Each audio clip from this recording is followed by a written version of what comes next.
Hey, what's going on, guys? We're live again with another video. I know the Carabao Cup game is still ongoing with Man City and Newcastle, but today we're focused on the Battle of the Bridge, tomorrow's game, Chelsea versus Arsenal at Stamford Bridge. We already know Casado's unavailable, but today, two Chelsea fans that made themselves available today, Ty and Wolfie. Thank you for joining me on the channel today. I don't even want to go through the intro because we have a lot to talk about. So thank you all for joining me, and thanks to everyone in the chat tuned in. Those of you locked in on Twitter, as well as TT's channel and Wolfie's channel. Please, before we get them introduced, check out their channel. Please show them some love. Subscribe to their channel. Wolfie does watch alongs. He will be joining me on the watch along tomorrow evening UK time for the game. Be gentle with me, Mel. Be gentle with me. You know you guys are favorites. I don't think so because I'm hearing all kinds of injuries for Arsenal's defense, and it's got me a bit worried. So I think this is every time I play Chelsea, it feels like when you play Tottenham, you just can't stand them. You want the game over with. How dare you compare us to Tottenham? How dare you? You know what? Yeah, I'm sorry to say this, but after that comment, I have to leave, man, because there's certain standards that I got to maintain, and we are not Tottenham. And I'm tired of hearing the world. We're playing the world champions. Okay. Oh God, even I don't say that. But Ty and Wolfie, thank you for joining me here. I want to get straight into the video and first ask you guys, as you know, we heard the news that finally Enzo Maresca left after causing so much damage for the team. It got to a point where I felt bad seeing you guys miserable on your own watch alongs. Like, it's bad when a rival fan is like, the watch along was more entertaining than your own performances, but it wasn't even us talking about the game. It was us talking about movies or other topics. Because ain't nobody want to see Badia Shield or Tossin and like players that constantly make mistakes. Anyway, we now have Liam Rosenier, who used to be Arteta's rival. He played for Hull City, also played for Brighton. Again, another Brighton appointment. What's with Chelsea's love fest with Brighton? I really don't understand. You guys keep going back to Brighton. It's almost like you have a secret sister club with Brighton instead of I'm telling Strasbourg. you, it's cheap and cheerful, man. You've ever seen a birthday cake? You know when you go to a proper cake shop, you see the big one for 50 quid, but then when you go to a market or so, you see that other one for 20. It's the market. It's the market one. That's what we do right now. Whatever was available in the market, you guys took Strasbourg's. We don't do the big and the best anymore, like we did on Abramovich. We do what we can afford, or whatever age bracket it is. Like as long as they're not an adult. You know, speaking of Brighton, one player I do want to mention for Chelsea that I'm very jealous he went to Chelsea. And, I have to call a spade much better than Victor Gymsharkar is Joao Pedro. Joao Pedro has been having a good season for Chelsea, even under the harsh conditions of playing under Enzo Maresca and that Chelsea team not gelling well collectively because of having so many players not even some players not getting game time. Buonanotte, for example. Can I quickly chirp in on this? Because one thing, and I don't know about, I know Mel deals with other Chelsea fans that are maybe not as hospitable or reputable as me, TT, JK, a few of the others. You're right. You're right, Anthony. You're right. You're right, mate. How you doing, mate? You're right. Yeah, sorry. Yeah, but one thing about Maresca is, and this is the problem, what kind of made it worse for him, which kind of like he hit the self-destruct button basically, because with him, and I don't know about TT's point of view, but when we beat Everton a few weeks ago, and then he turned around and said in the press conference, "This is the toughest 48 hours I've ever had as a Chelsea manager," and you're like, "You what?" That's like Arteta, you guys beating us tomorrow, and Arteta coming out and saying, "You know what? The last 48 hours as a Chelsea, as the Arsenal manager has been the worst over the last 7 years." And you'd look, huh? You'd be like, "What? What do you mean?" That's the last thing you want to say to the media, you know. Oh, but this is the thing. Like, we all know how corporate-y and uptight these football clubs are, regardless if you look at them as Arsenal, Man United, whoever. But when you air your dirty laundry in public, for any big business, whether it be a footballing corporation, a pharmaceutical corporation, whatever, and because they are businesses now, they're not football clubs, you're going to get in trouble when you upset the board and you upset all the people with the money. So I think Enzo Maresca, when it comes down to the hierarchy, because he hasn't done that badly this season to be sacked. So, we're in shouting distance of the top four. Once we get a couple of players like Cancelo back from his suspension and Palmer's firing on all cylinders again, and maybe towards the end of the season we get Levy Colwell back as well, because that's the other thing about it as well, that we've had a gaping hole in our defence that we kind of sorted at the back end of last season, but because he got injured in pre-season, it's made it worse. Now, Ida Shield comes under that category as well. Someone who can be good at defensive set pieces. He's good in the air. He can have his uses. But the main reason why all these defenders look so badly was because of his tactics. And this is what the fans hated about Maresca. Why have you got two centre-backs pushing up into a left-back position, a right-back position? Why is Cucurella a secondary striker? Why is Gusto a number 10? We don't look at Saka and think, you know what, he'll make a good DM, We've actually played Saka at right back before, but But he started off at left back and right back, just like Gareth Bale, and then pushed into another, which is fine. At least you're still wide. But what does Gusto know about being a number 10? What does Cucurella in the box trying to get on the end of things? Like he was on the end of things more things than João Pedro at the beginning of the season when he was proper like. And I think Ty can back me up on this. TT can back me up on this. Look how many times he used to pop up in the box. It's like, why are you there? And someone like Santos or someone like that has to drop into his space and defend it, or we literally just got counter-attacked. Because half the time it's your defense leaking the goals. Well, yeah, but the thing is, Mo, when you've got three centre-backs all the way up the pitch, two of them have just come back from injury, and one of them's not that good. This is the problem about managers, and I think TT said it, and JK have said it to me over the last couple of days, and I agree with them completely. When you have managers that are so stubborn in their ways, why is it that, for example, I'll give you an example, like a team like Scunthorpe in the FA Cup can beat someone like, I don't know, and say a Coventry in the Championship and knock them out. All of a sudden, they're on their level and they can beat them. Well, they do that because whoever's in charge of them has an idea of what he has at his disposal and uses it to the best he can tactically. Yeah. This is what tactics are there for. You cover up your weaknesses. You exploit the opposition's weaknesses if they have them. Or you have a certain plan, whether it be to attack or defend or keep people off you or whatever it is. It's a plan, basically, isn't it? Tactics are a plan. Now, as an Arsenal fan looking in for the last couple of months, you tell me what you believe Enzo Maresca's plan was.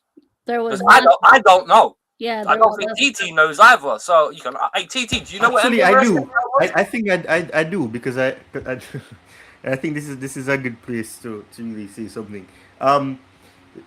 You mentioned a lot of things and I think you actually know, but you just don't know that you know, because you just said exactly what his plan is. His plan is to overload the box, utilizing the fullbacks. So that is why the fullbacks are so advanced. The fullbacks are like 10s. And then you have like a third man runner, and typically it'd be Cucurella running up and then to try to open up the gap for the attackers, and then the attackers can have that gap because he's pulling out a fullback or he's pulling out a centre-back. When you got defenders in attacking positions, that leaves what behind?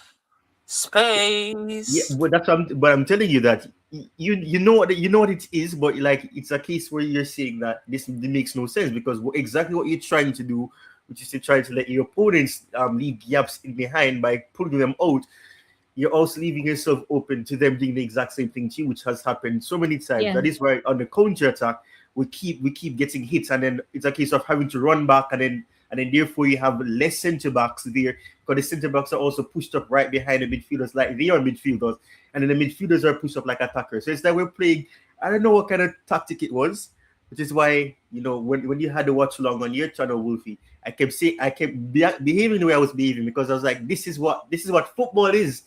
Freedom. This is where you call logic, because it's calculated risk.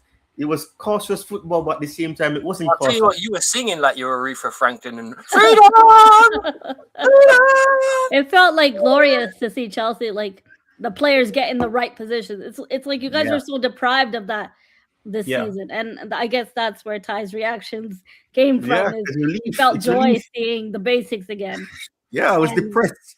Literally depressed. I couldn't watch a game of Chelsea. That's the thing. You just hit and that's the one thing me, JK, and TT always said over the last few days as well. Where's the basics? Where's watching your men? Where's making sure you kill the space? All these simple things. I know that. I was there, and I was lucky enough to be an assistant coach at, like, well, not coach, but just an assistant where I was just helping, like, do certain things, kind of like Arteta did for Pep at Leyton Orient. And even I know for a fact of, like, where is the drilling in these guys? Why does these guys not know what's behind them? Why are these guys pushed up so far? You got Badiashile, Wesley Fofana, Reece James, all have guys that have had major bad injuries over the last 2 seasons, and they've all come back, and you want them sprinting up and down the pitch. Now, granted, Enzo Maresca's credit, he got Reece James fit. What's going on with Lavia? What's going on with Badiashile? You know, what's the plan for Levy Colwell? Lavia injury, like, it's gotten to a point so bad where nobody's even asking the manager, hey, when's Lavia back? Like, it's almost like he's forgotten. What Lavia needs to do, he needs to go away for a year, get his body right. Because I got a feeling he's one of those players, he's going to be permanently injured for the rest of his career. So we need another ball-winning midfielder to cover Caicedo if he's suspended. Because that's the thing. If we added 2 or 3 really, really, really, really, really, really good players to this team, like a central defender, another centre mid, and perhaps another striker. Because I do like the options we got, but the thing is with Maresca as well, he never uses the options we've got. Like you mentioned that certain players aren't. Why was Mark Guéhi not playing a lot? That guy is actually a good footballer. At the game you guys did, he scored. He had a good game. Well, the thing is, he actually displays things that João Pedro doesn't. He has that instinct where he sticks in the box, which is not what a lot of Chelsea players do. João Pedro has to come deep. Delap, yes, he gets in the box too, but he's too busy fighting to think of his positional sense too much. He's always scrapping with a centre-back. With Mark Guéhi, I like that. He knows where to pick space. Like, even with his tap-in goal the other day, like against Charlton, it was a tap-in, but you got to be in the right place at the right time to score them. And that's, like, in itself a skill. So, like, I don't think he fully utilised the squad. And some of the positioning of the squad, it's like when Arteta had Thomas Partey at right-back. You just kind of look up and you're like, right, okay, what's he seen that I haven't? You know what I mean? Like, it's these strange tactical choices. Like Jeremy Akagapong, right, which is a youngster for us. He's a talented boy. He can be a good player if he's allowed to develop. Why is he being pushed into a centre back when that's not his position? He can play there, but his natural position is right back. Why is Reece James always pushing into midfield? That's what I asked Ty before we went live. Why is Reece James in midfield, not at right back? Well, technically speaking, he started off there. So, like, he started off as a midfielder, then got converted into a right back. So, same thing with Saka to a left back. That's not necessarily the case, though, Wolfie. He started out as a striker, then he was pushed back into the midfield. So, did he change position or not? Yeah, but I'm saying he didn't start off in midfield. I'm just messing with you. So not quite, but basically what I'm saying is the truth. I don't want to talk to you no more. Go away, TT. No, I'm joking. But but going back to it, like another thing we liked about it was, didn't we, TT? The fact of we had a back 4 in that last game against Charlton instead of a back 3, and you could see the partnerships between the wing back and the centre back, if you know what I mean. You could see them linking up with play to try and like keep each other out of trouble. So it was one of those ones where it was nice to see the structure. This is what we always call it. The structure of the team was back. You know what I mean? We didn't look too brittle. When in the second half, I know they scored their goal, but in the second half, we steamrolled Charlton. They had no chance. It was one of those ones where, as I said to Ty yesterday, the day before, for 60 minutes they were in a game. Then we actually put our foot down on the pedal, which was nice, and we absolutely obliterated them. But, you know, same thing with Arsenal. You know what I mean? You guys did the same thing. You know what I mean? You guys have not been the best fluent. Congratulations, Sam, by the way. I just want to quickly shout out. You guys, for example, there's been a lot said that even though you guys are great defensively, you're the opposite to us. You guys have got your attack stinking up the pitch, further up the pitch, because we go forward better than you, but you defend better than us. Yeah, that's the topsy. If we put your bottom half and our top half together, we got a winner.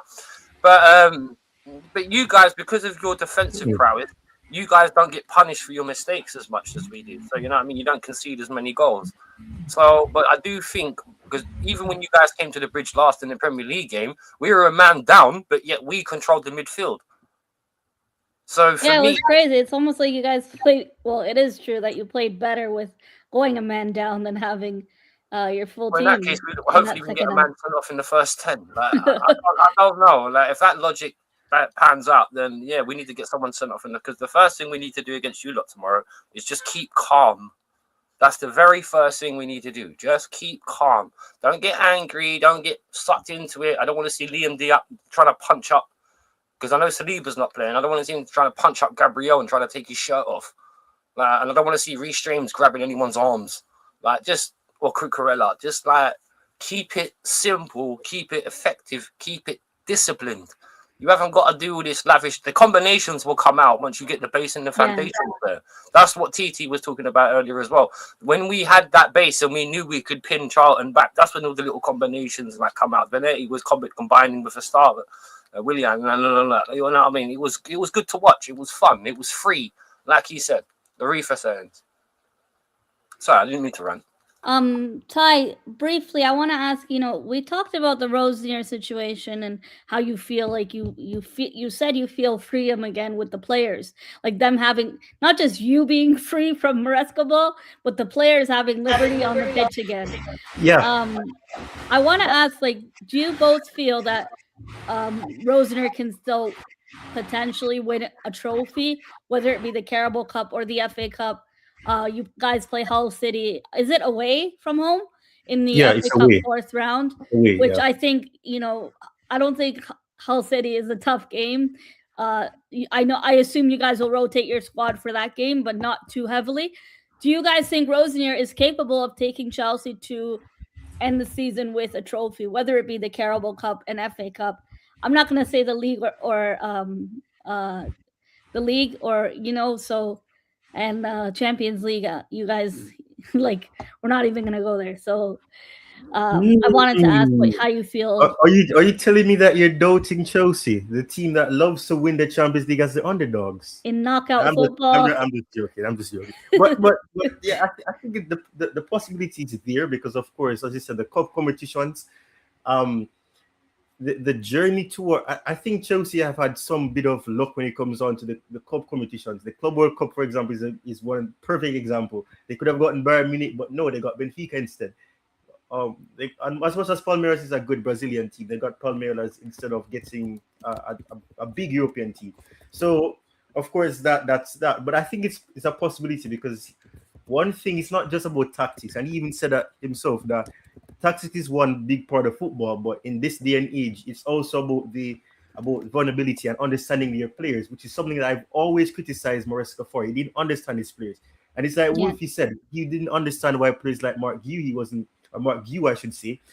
starting or wasn't getting played even when he could rotate, because the reality is he has his way of playing, and Mark Guehi is a player that loves to press. He's a striker. He has that striker instinct of pressing, and Maresca wasn't about pressing. So I think you will get some sort of life under Rosenior, because Rosenior is all about pressing and high intensity. And if you do have that high intensity, then of course you get to play. And that is why certain players will get a new sort of life, which is why I even said it, even on the discussion I had with Wolfie and even on my channel, that the reality is that some of these players, I'm not going to judge them. I'm going to give them a new sort of a different page and a new start of life on Rosenior, because you don't know how much they could do because they were limited by Maresca's way of playing. So I think that's very important. But I think Rosenior can win a cup competition at Chelsea because the squad is there to really be able to rotate. It's not like we didn't have depth as Maresca made its own.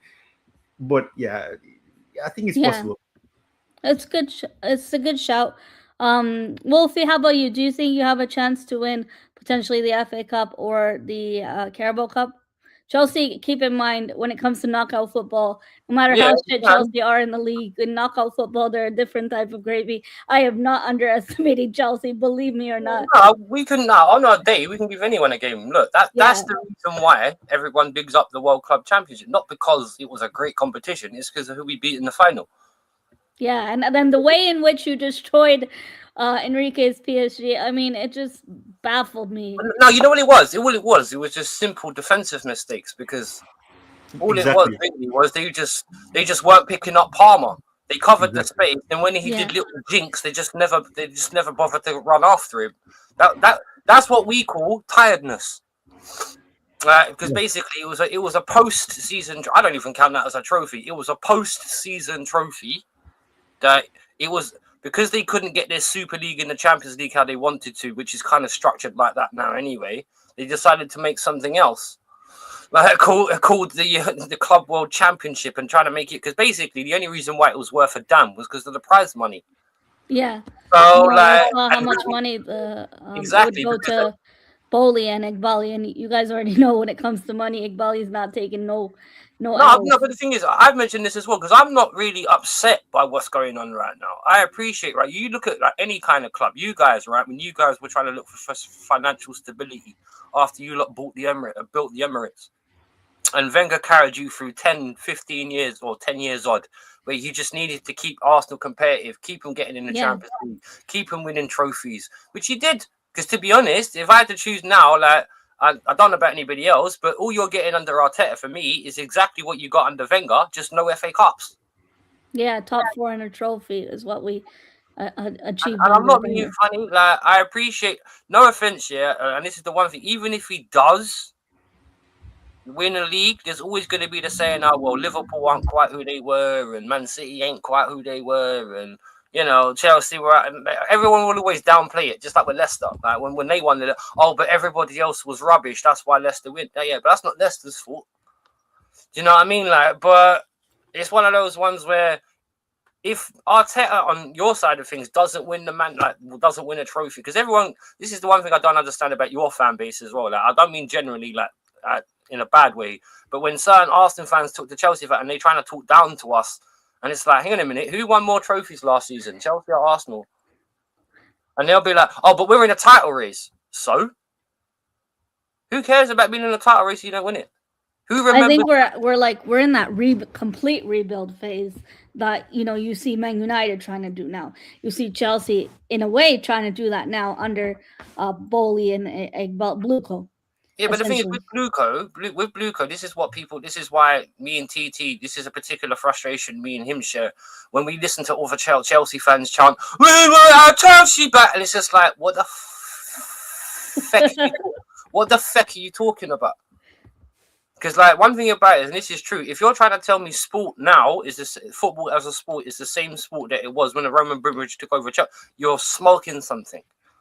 You really are, because the amount of financial constraints, rules, all this kind of thing they've applied to it. Oh, it's so unfair. This is what I said to Tony yesterday, and I'm pretty sure you heard me, Mel, when I said this is why we had the top 4 in England. For years and years and years and years and years, we had the top 4. Liverpool, Arsenal, Man United, Chelsea. That was the top 4. For years and years and years and years, so like 7, 8 years in a row, it was just those teams. Then Man City come into it. They knocked Liverpool out of it. Then it was Arsenal, City, Chelsea, Man United. Then Liverpool come back into it. After that, then we dipped out of it. You know what I mean? Like, this is how football works sometimes. You know what I mean? Teams have their rise, teams have their fall. But what I like about the Broly process, if you like, is just they're doing it cleverly, as opposed to, and subtly, as opposed to all in their face. Like how Abramovich would do. It's two different approaches. But the thing is, they can't do what Abramovich did. That's not how, because if Chelsea end up in the red profit-wise, oh yeah, we get deducted this and punished for it anyway. And if we ever won any titles because of it, we'll end up getting stripped. So it's one of, because look at unlike Man City, who have the best, big up bases, unlike Man City, who have the best lawyers in the universe, we don't tie up charges for 3 or 4 years. We normally get, as soon as it's found out about, within a month, you'll know what Chelsea are getting punished with. I think friggin' Gyökeres will get 20 goals at GA before we hear about the results of the Man City charges. This is when I go back into your system. Your system does not suit him because the team are not playing to set him up. This is the same reason why players at Chelsea have struggled recently, because when you look at how Enzo Maresca played football, other than Palmer, who was the outlet? Don't get me wrong, Neto will chip in there, Garnacho will chip in there, but who's the guy that really, really, really stands out when Palmer's not there? Nobody. Sorry, but even before, I felt like, I know he's not there anymore, but when you guys had Jackson, if you remember, Jackson and Palmer, that link-up play between those two, the connection they had, it was so good. Exactly. Yeah, he provided, and he improved under Poch. He got 12 more goals or whatever. And then when Maresca came in, this is the thing that me and TT also agree on, that the more the foundations Poch laid probably helped the players better than what the foundation that Enzo Maresca. He was too over tactical. He overcoached them. Maybe it might be even okay. We appreciate that Mauricio Pochettino might have run him into the ground when it came to training, but at least, like, because I'm not being funny, and I give this example as well. Wait, I'm sorry. What did he say? What did he say, Wolfie? I said about how like, we could prefer the trajectory of the club, like about how things were going. It was a bit more known under Mauricio Pochettino than it was under Enzo Maresca. Like you could see where he was going with it, if you know what I mean.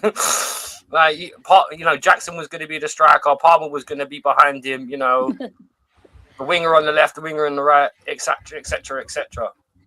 Sorry, Mrs. Jackson, I am the real. Yeah. But yeah, I just think when it comes to Enzo Maresca, he just overcoached the players too much. It was too complicated. It was too much of this and too much of that. And it just ended up being his downfall for me. Sometimes you just need to keep it simple. But when in regards to the ownership, they're just playing it smartly. Like, you know what I mean?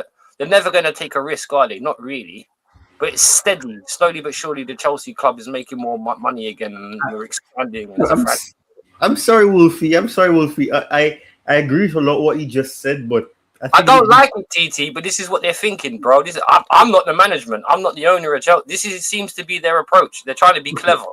Yeah, they're trying to be clever, but the clever that they should have tried to be, they didn't, because there was option in terms of signing players. They weren't clever because some of the players. I know that. Donnarumma went to Man City for 26 million, bro. I know. But I'm not talking about my personal point. This is what they are doing. The goalkeeper you tried to you didn't end up Why did we like going Brighton so much? Why didn't we try and get who's their centre back again? Their captain. Oh, Louis Dunk. Why didn't we try and get him? I mean, Lampard won him a couple years ago. Like, why didn't we try and buy him? You know what I mean? We bought Conceição. Why not like buy him as well if we like shopping at Brighton so much? Because he's old. Remember, he's old. Yeah, what I'm saying is you said about buying better players. There's options there, like you discussed as well yesterday with us. Like, there's plenty of options. It's just whether they take them. This is the difference. Like they're trying to be clever, bro. Like how many South American young players have we bought over the last 2 years? Val Williams, yeah, all these kids. Kennedy Perez, all these guys. Bro, I don't know. There's so many of them. I lost track of them all. I don't know where they are. You know when you get like you see like a street hustler, he's got that little bit of chip underneath 3 cups and he's spilling the cup. That's the South Americans at Chelsea right now. I don't know where they're at, bro. I really don't.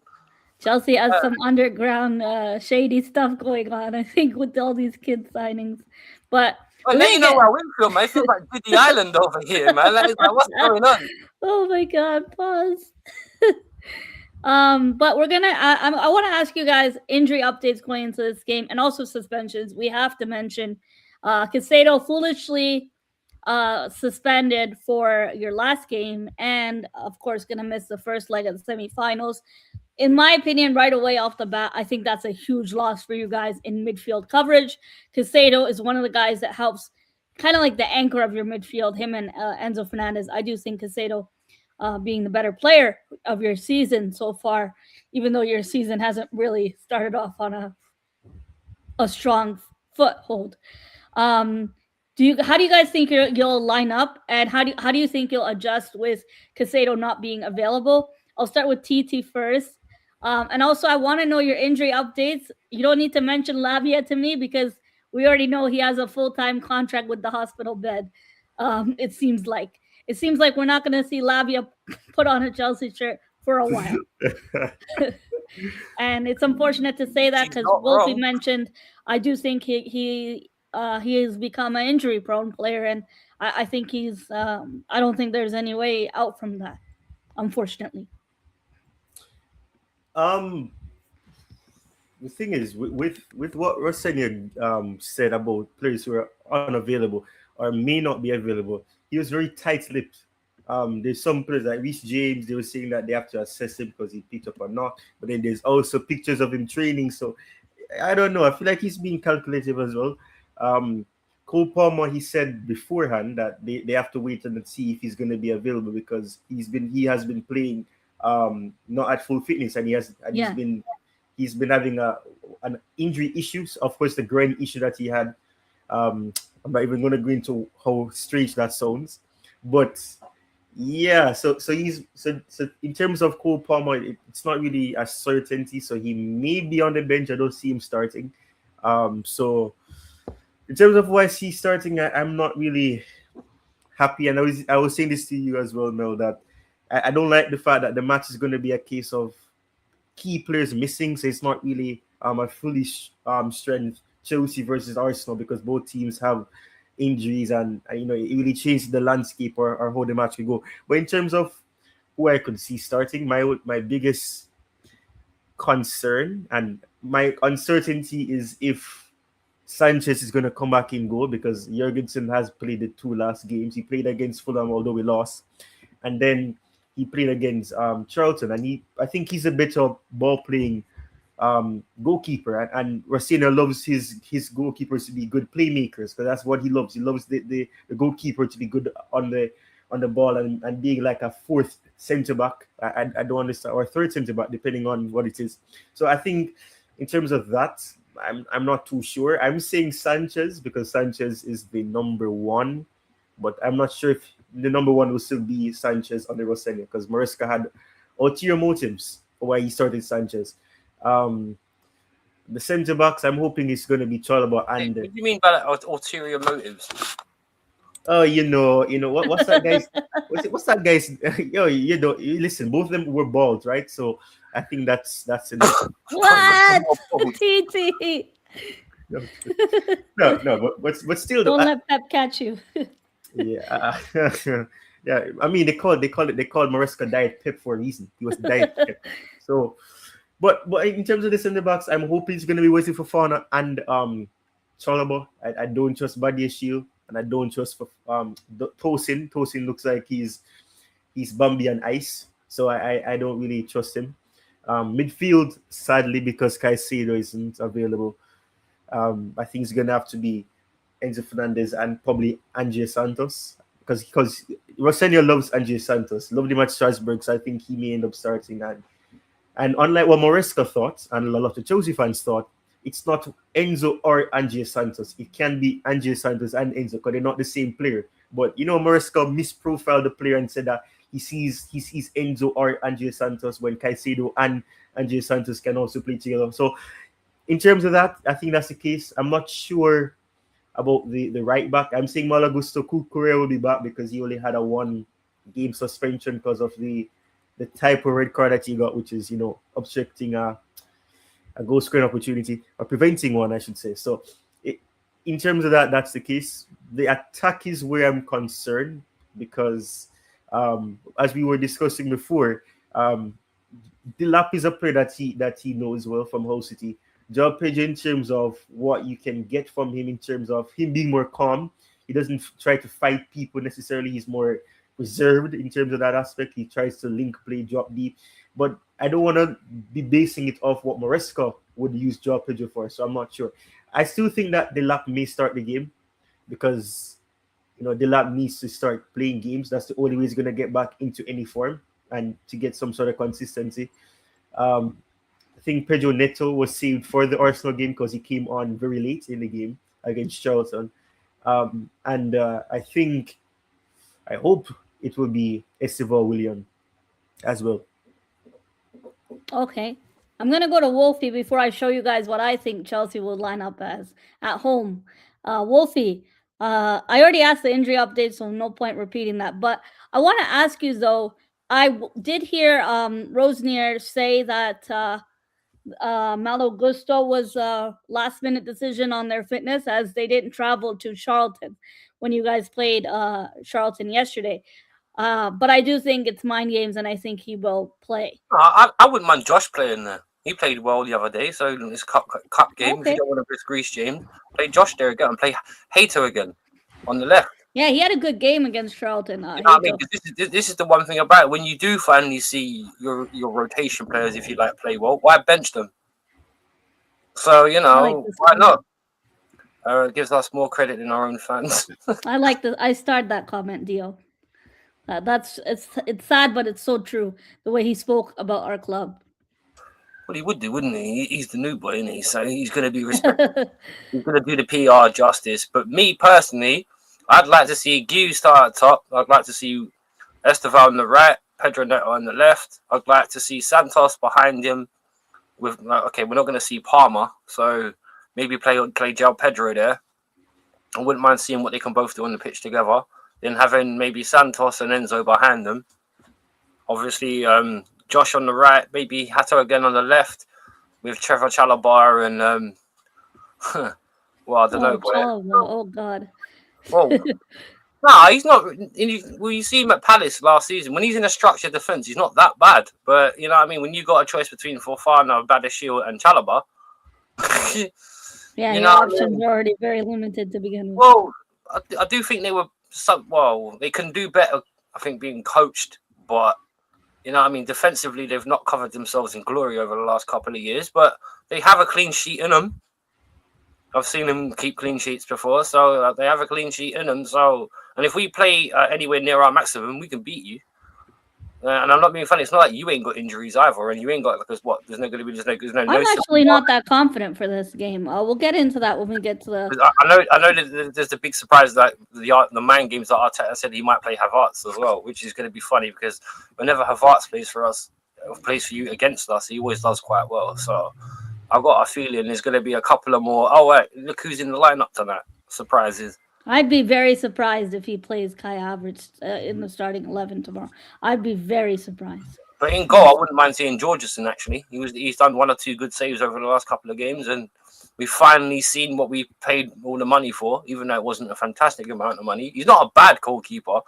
You know what I mean? Like, so it's one of those ones where if we can just get tactically our shape right, you got a chance. I'm not going to say I'm confident either because it's new manager this and new philosophy that and injuries, all this. So, you know, all we can do is just take it as it comes, really, and see what happens.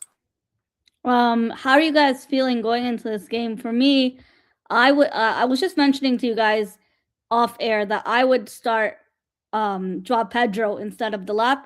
I would have Delap coming off the bench. This is the lineup I think Chelsea will go with, and I'll even go one step further to say I think it's mind games from Rosenior to say that Palmer is completely unavailable. I actually think he will start the game. So I'm going to agree with Wolfie and disagree with Ty. I'm going with Jorgensen in goal, Malo Gusto, Trevor Chalobah, and Fofana.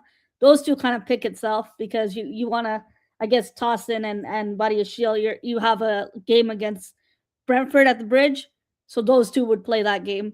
Cucurella, Reece James. I also don't know, like that one's a doubt whether Reece James will play or not. Enzo, Esteval William. But that's Palmer. The thing, we can't make an assertive 100% on anything because we don't know. We don't know. Chelsea manager, so we can only guess. Neto, and I'll change the lap to Pedro. I think I am more concerned about Neto because this guy has been prolific for you guys this season. He's our best player, Pedro. For me, your best player is Neto or what I've seen from João Pedro so far. Caicedo has been crucial for Chelsea this midfield, and you know the amount of money like you guys paid for him, he's shown season after season consistency. Like he drops consistent performances. The only thing I do want to say with Chelsea this season, and it's the rashness of the players, the constant red cards in the games earlier on. Yeah, I brought that up yesterday, Mel. As you know, when I did my stream with Tony, yeah, that's why I said earlier. The first thing we need to keep is discipline, shape, and mind.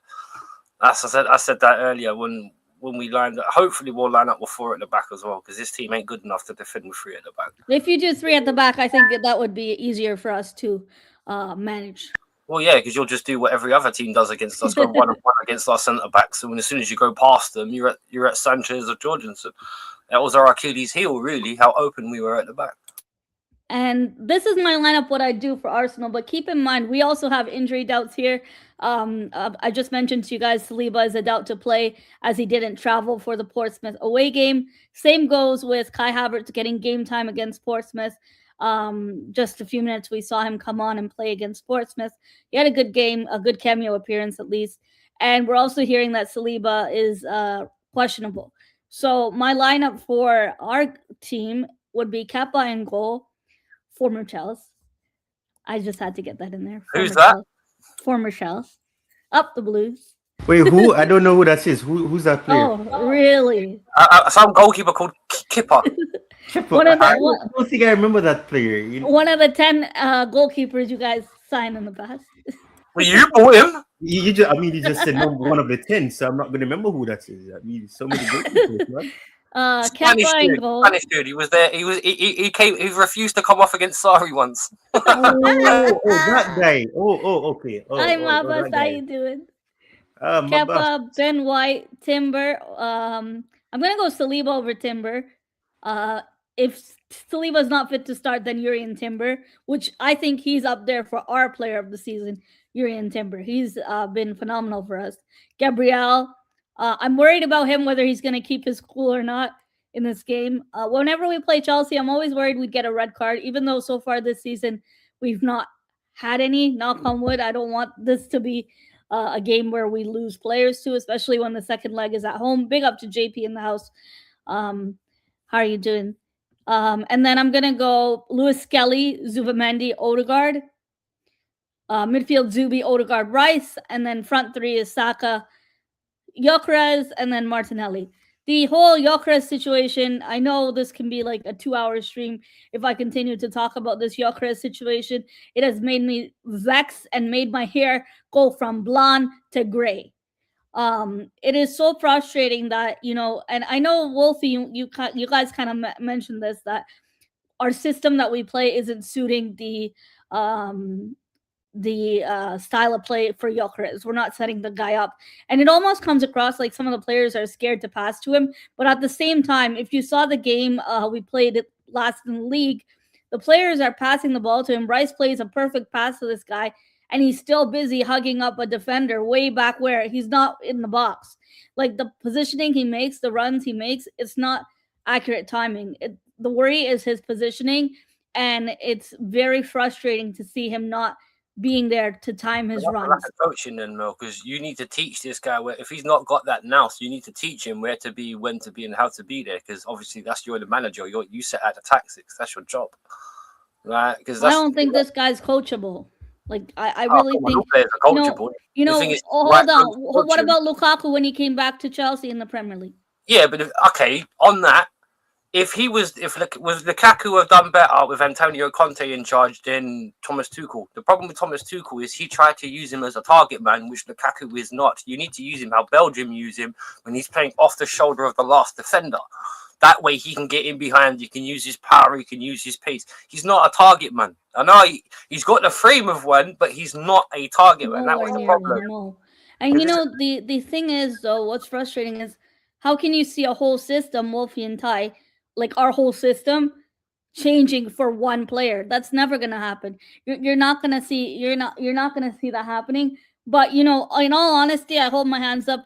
I do think this guy's gonna need time to adjust to the league. In the Portuguese league, you see he gets so much space. He got so much space in there. How can you be a top 10, top 11 player by FIFA in the world? You're rated top 11 in FIFA. I know people say the Portuguese league is fugazi. Look at Darwin Núñez when he came to the Prem versus where he is now. I actually think Darwin Núñez would have suited our system that we play more than Gyökeres with our system that we play.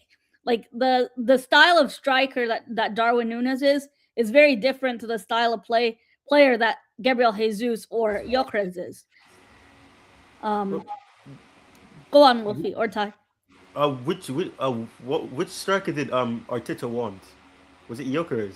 No, he wanted Benjamin. Well, initially he wanted Isak, but the money for Isak was way crazy. We gave up. He wanted Benjamin Sesko, and Benjamin Sesko has more open play goals than Gyökeres. That's right. That's why I'm asking, because there's a pattern here, especially when Wolfie was talking about with Tuchel and Lukaku. The thing is, when you give a coach a striker that he didn't even want, and then he has to adjust to them, and then you're saying that he needs to change the way in which he plays. That's where the problem lies. It's not good because he's supposed to be adaptable. I always say that. And if I scrutinize Maresca for it, I'm not going to be flip-flop and say something different for other coaches. But he didn't want Lukaku. Tuchel didn't want Lukaku. So in terms of application, and it does make sense as to. I'm not saying what Lukaku did with the interview was right, but it kind of made sense because he was just frustrated. He was frustrated because this is not the way he likes to play, and the coach, what the coach was telling him made no sense to him because he had to adjust to it as well. No, but, that interview thing was mad, Ty. And then the apology was even worse. No, I'm not excusing it, but I'm saying that if people look beyond what he was saying and how hurtful it was to hear, he was basically just hanging out his dirty laundry and just saying that this is how I feel about the whole situation. So I don't know. Just take out the hurt. The problem is nowadays you have systems for players, not players for systems. Now, what I mean by that is why do a lot of players get bought nowadays? Because they're versatile. We always hear that word, versatility. He can play right back, centre back, up back, left back, right back, any kind of step back.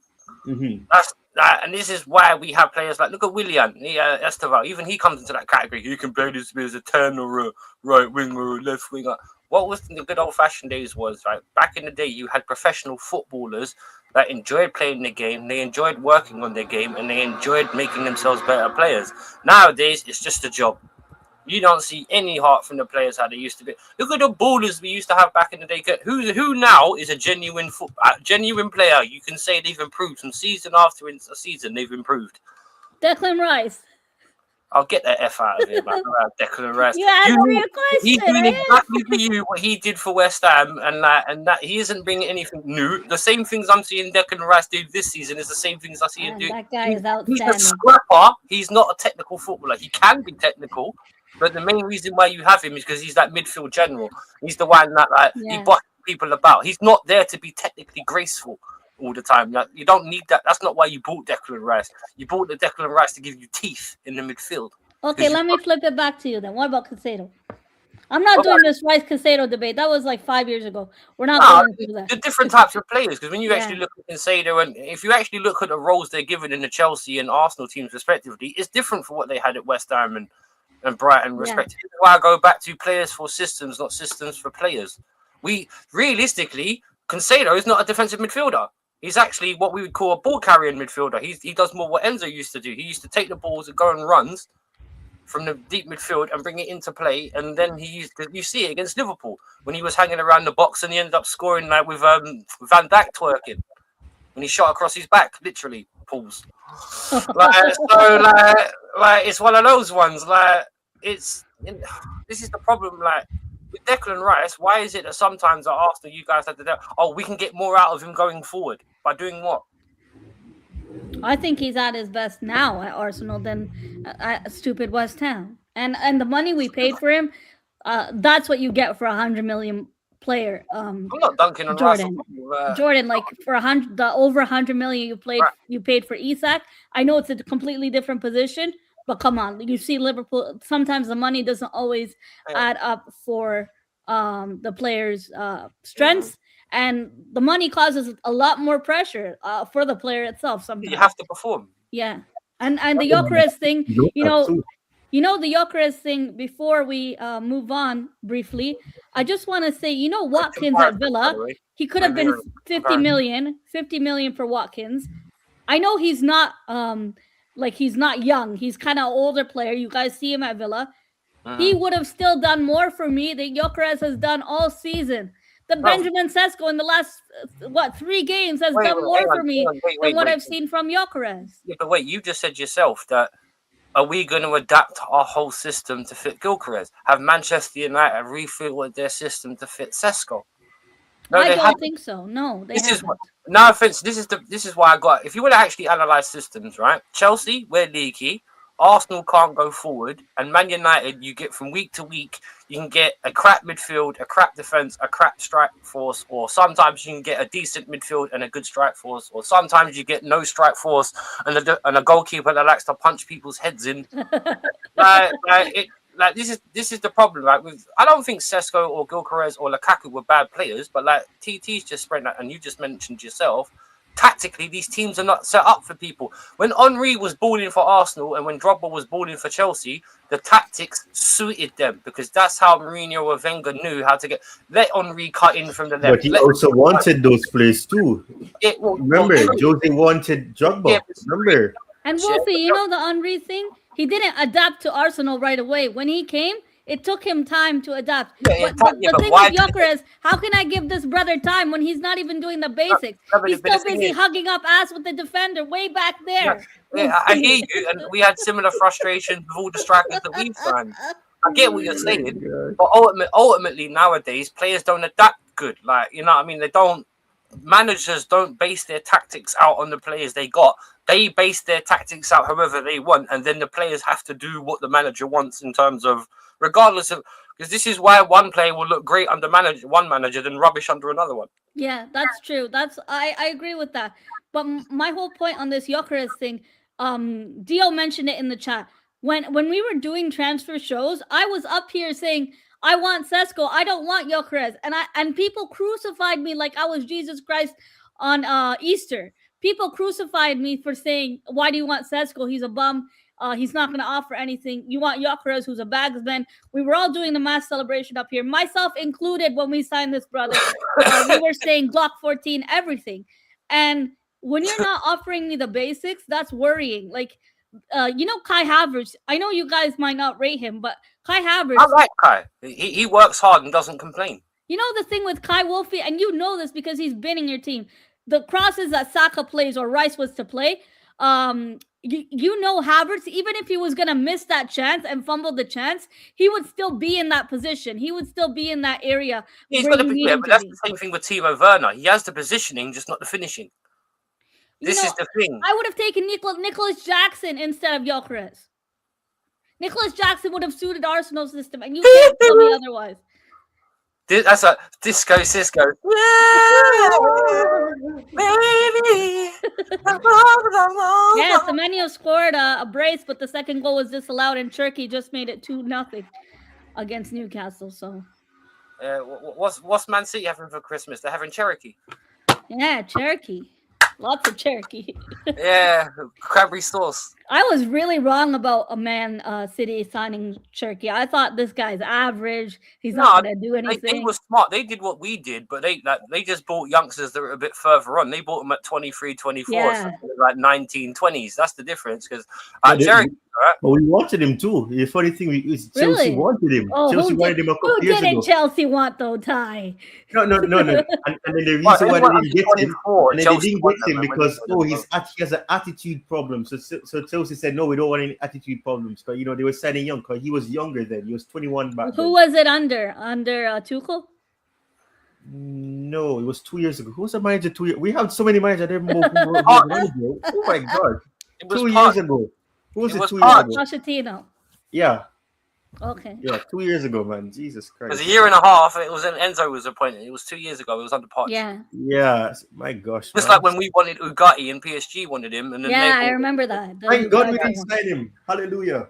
No, that's another player. You know what? Yeah, he's a player that I think would actually suit our system because he's low key. No, he can't finish. I don't think so. He's not I don't need him to finish. I need him to blooming tackle. I don't want him to finish. He's a DM by trade. I don't think he would. I don't think so. I don't think he would suit the Prem. He's already in it. He's already in it. He's at Man United. I don't think he would suit your system in the Prem. No. All right. And our system in the Prem. All right, Mel. Fair enough. Because she's a nice lady. I'll let that one go. Yeah, I don't think he would suit your system in the Premier League. Suit in the Prem. He's already here, darling. The style of play that you guys play, he wouldn't suit you guys. No, fair enough. And where does he get in your team with the amount of players you have for each position? You have like 5 players for each position. Would be better than Croc Lavia. At least he can play. Wait. No. Don't listen. And I wanted to say something about Lavia, but of course, there's not much time. But I don't agree with you that Lavia is going to always be injury prone. I think we may see it. He can turn things around. It's all about the physique. I think one thing that a lot of these players have, and you know it as well, because you're way older than me. The fact of the matter is that a lot of these players believe that having a lot of muscle equals being strong, and that's not how it works. And they're trying to go for athleticism and bulk. That's all it is, man. Yeah, so that's the case. So they think being bulky. So if he trims down himself, he'll be fine. So I don't think so. It's about physique and also proper bodybuilding. So I don't think he'll always. But yeah, I mean, we need to replace him. But we did sign Dario Zugo, and we need to know he was gonna get injured as well. So it's not like we didn't try. He was just no. But the thing is, this is the thing. Like, look at Uchi. Yeah, when Uchi, if he was still right now, he could have done a job there as well. It's not like he's playing that badly at Burnley. It's just this is the thing that annoyed us so much as Chelsea fans. Like, particularly last season, there were solutions to the problems that we had on the books of players that we've got. That was the problem. Like, it's not that they do things badly that bad. The Blue Coast system. It's just the fact that they were a bit more shrewder, or a bit smarter, or a bit more in tune with the fans. Why didn't you do it this way? Now, and Jackson, to be fair to him, for a guy who was only bought for 32 mil, he got what? 25, 30. Yeah, he would have suited our system. The Arsenal fans don't want to hear me, but he would have suited our system. And don't forget, he's only on loan, and he's definitely coming back because Bayern Munich have already said they don't want him. So maybe when he comes back to Rossinieri's system, maybe he might find a system he'll be better. Because no offense, he's improved. It may not be like fantastically amount, but you're not going to be around people like Harry Kane and not improve. Come on, you're going to learn something. Also, I don't think so. That league is completely different to the Prem, though. I don't think so. You don't think he's improved at all, Ty? No, not that he's not improved. I don't think he's gonna really have a chance at Chelsea, because the reason he left was not just because of Maresca. It was also because we kept signing strikers. There's Emega to come in, who Rossenia knows as well from Strasbourg. You have you and based on valuation, and you can't not play Emega because he's more pricier than Jackson was, which is crazy to think that players are playing based on price tags. But that's just the reality. So I don't know if he's gonna really come back unless we sell Guy and we sell somebody else. I don't really see us having 5 strikers. That'd be crazy. Wait on. So in your mind, we got Guy, we got Delap. Who are the actual the 3 other strikers? You have natural strikers. You have Pedro, you have you have Omega. Yeah, he's not a natural 9. He's a natural 10. You know that as well as I do. He ain't you're not. No, but what I'm saying is that he's an option. I get he's an option. I don't think Jackson's not a striker either. Jackson's a wide player. He's a wide forward. I've always thought that, because he needs to play off somebody. Well, I wouldn't mind seeing him on all left. So you don't think he's better up front then? No, I think so. I think he is. Is the problem is that we have too many players in too many different positions still to come in as well. That's the problem. And he right now is on. Yeah, incoming. We got more from South America by the end of this season. That's true. Yeah.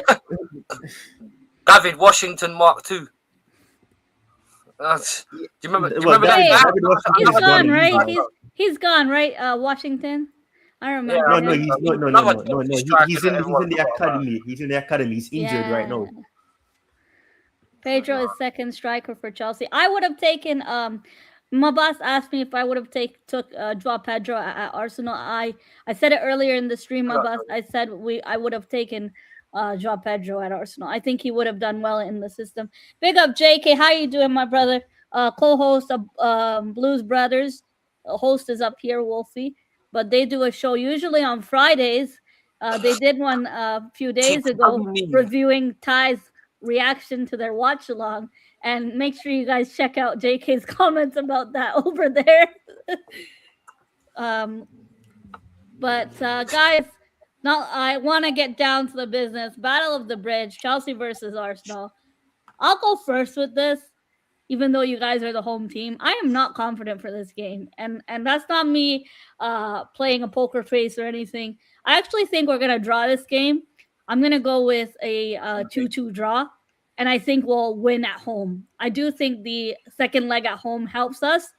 I know you'll have Caicedo back. Who knows what will happen tomorrow, if there'll be cards flying. But I think this game will end in a draw or a loss. If Chelsea win the first leg, even if it's 1-0, I wouldn't be disappointed with that, because I'm confident we'll handle you guys on our home pitch. It's a different story when you buck up to the Emirates, you know, and I think this team will show that. Hopefully Havertz can play the second leg at home by then.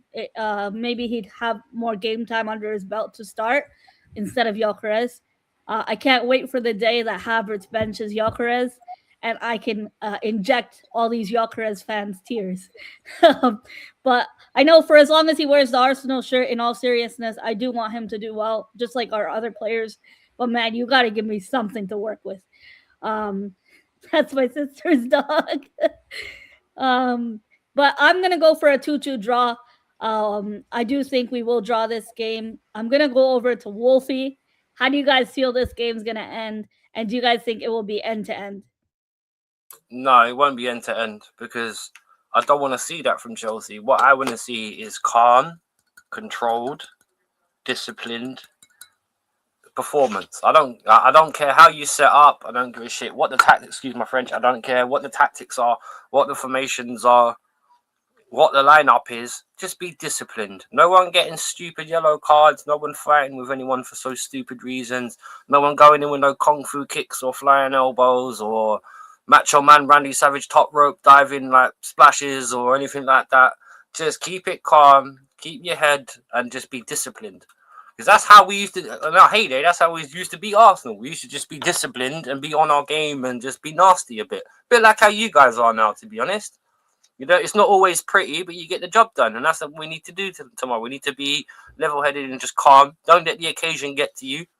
Just like, it's another game. Just like, keep like your mindset. But again, because I don't know exactly what to expect from a Liam setup against a bigger team. Because let's face it, you only played against Charlton. The best I can say is maybe 1-1 draw. So, you know, that's the best I can probably, because taking all things into account, with you guys have got injuries, we've got players missing. If we can just like keep composed, nick a draw, maybe get a couple of more games on the belt for Liam, then we might be a better match for you when we come against you at the Emirates, and maybe we could nick something, eh? Who knows? But hopefully no more. I mean, for you guys would think no more injuries for Chelsea by the time you pull up to the Emirates, but you never know right now. Other than Concedo, really, no one else is missing, to be fair. Other than Levy Colwell, who we all knew from the beginning was a doubt for the season because of the type of injury he picked up, which was one of the reasons why Enzo Maresca said, get me a centre-back, and they didn't do it. So, that to be fair to Enzo, but, yeah. You know what I mean? No. There's nothing to be fair to Enzo about. The man was making excuses. All right, okay, but he didn't get a centre back. We all agree he needed one. No, yeah. But whose fault is that? He was the yes one. He's like me with Gyökeres. He's not. No. I'm not going to excuse him because he was a yes man. He was a yes man because he was a yes man, but he needed a defender to cover the Levy, right? Let it go. He's gone now. He's locked down. No. I've let it go. I'm relieved.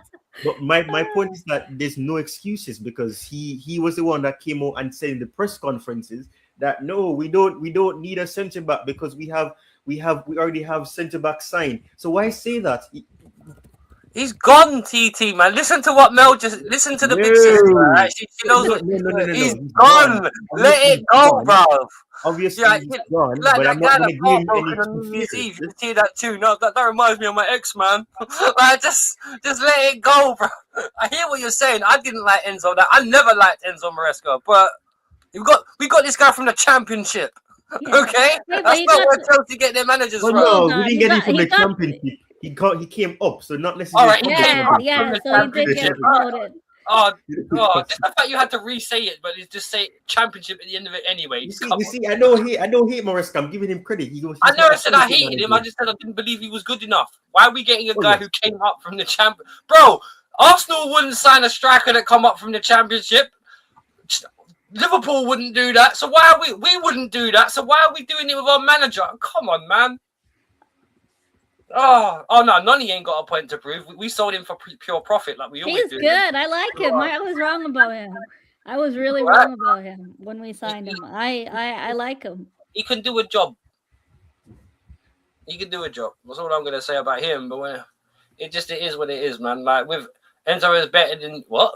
Enzo is better than Rosenior. That yes, man, you got.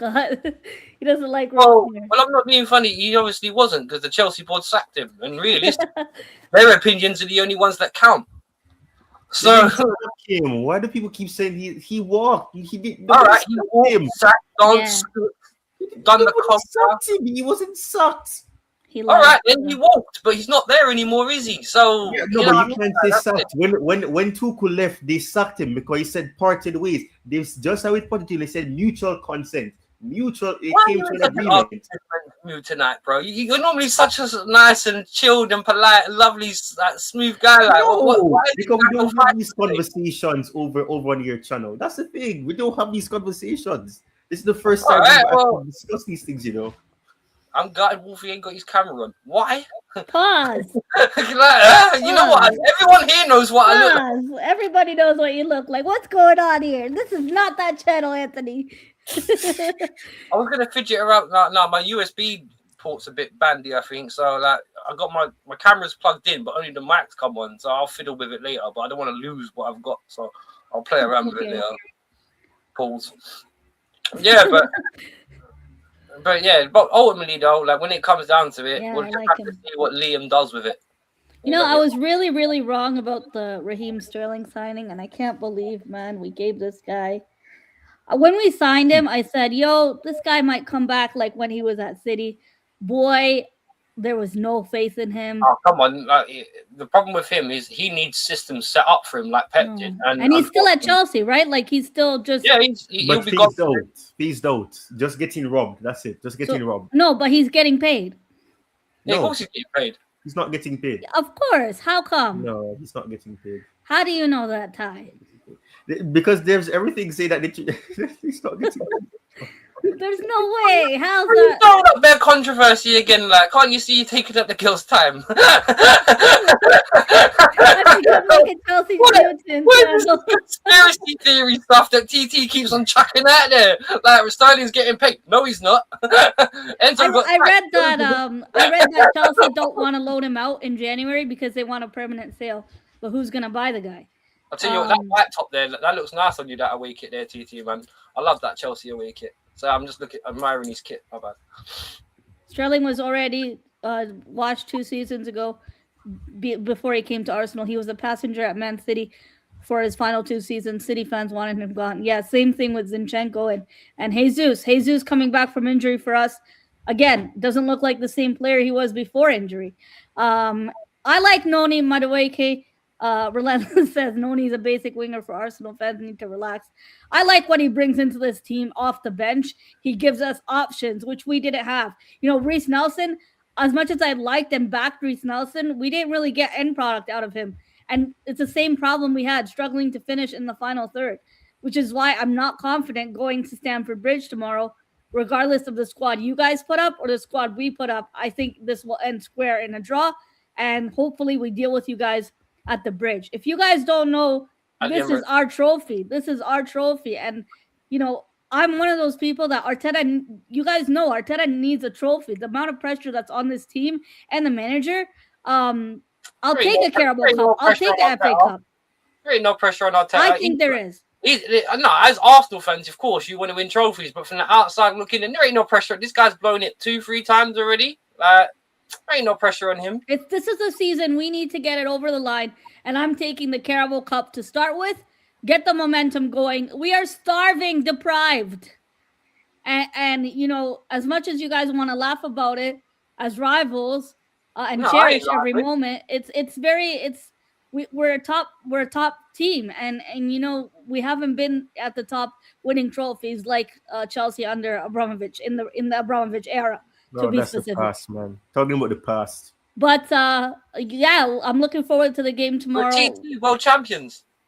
Oh, don't wind me up, Wolfie. I can't stand when they say the world champions thing. It is one of the most ridiculous. It's like if we say it's like if we were to say we're invincibles every 2 seconds. It's, you know, as much as no. I don't think that's a fair comparison. It's not a fair comparison. At least one joke. What a joke. What a joke. We haven't won a trophy for over 30 years. We haven't won a major trophy. in a long time. A league 30 trophy. years? What a trophy. No, that's not true. 30 Not a years? No, prem. no, no, no. Not a big one. No. Big trophy, yeah. So the Premier League is not a big. 30 years. When did you guys last with the Premier League? It's not 20, 30. not 30. Come on. Exactly, it's not 30 years. I know it's not that. 21 long. years ago, they'd won Yeah. the Premier League, so I know that because I watched it. Is yours gold? Yes, Trump has hostage in the White House. We haven't won the League Cup since 1993. Oh God. Stop skipping my comments. I'll give you an Anthony Taylor red card. Guys, thanks everyone for the comments. You guys have been brilliant, and thanks to my amazing panel on here. Ty, it's good to see you back on YouTube. I know Wolfie was also very much so encouraging you to join the Blues Brothers. They're back again. And JK, if you're still watching, it's good to see you co-host and take over for JP whenever he's busy and stuff. You know, oftentimes life gets in the way. I know how that is because I often slack on my channel more than Arsenal striker. But we're back in action for the watch along tomorrow. I want to say thank you to everyone in the chat. Those of you that tuned in, please check out Wolfie's channel, Wolfgang Division, as well as Ty's channel. They are in the description below.